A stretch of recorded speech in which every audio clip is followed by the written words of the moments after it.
Music by DJ चंदन सलहा।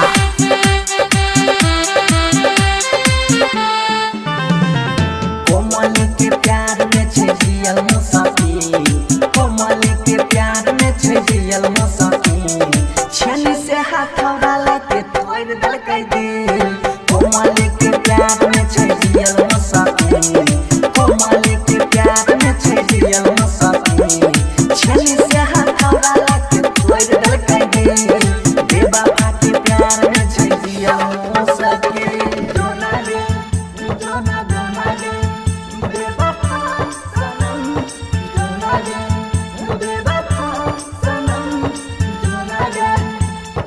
देखो रजइया के लागे नहीं छे लाज रे, दूसरा से शादी करे चल दल के आज रे। देखो रजइया के लागे नहीं छे लाज रे, दूसरा से शादी करे चल दल के आज रे।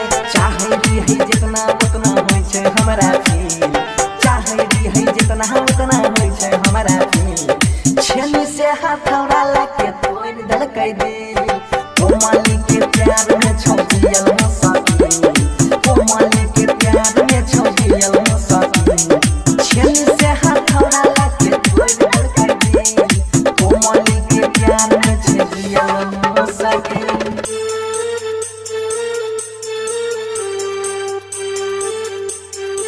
म्यूजिक बाय डीजे चंदन सलहा।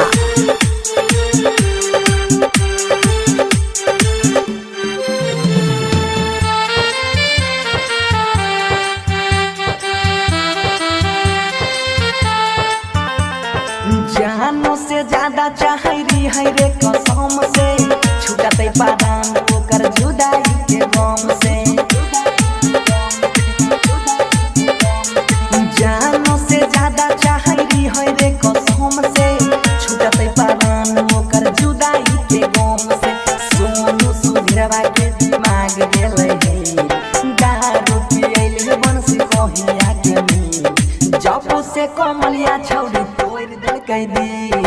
बेवफा के प्यार में छियल मुसाफिर, बेवफा के प्यार में छियल मुसाफिर, छली से हाथ डाला के तोड़ दल के दिल। कोमल के प्यार में छियल मुसाफिर। शांति रिकॉर्डिंग स्टूडियो।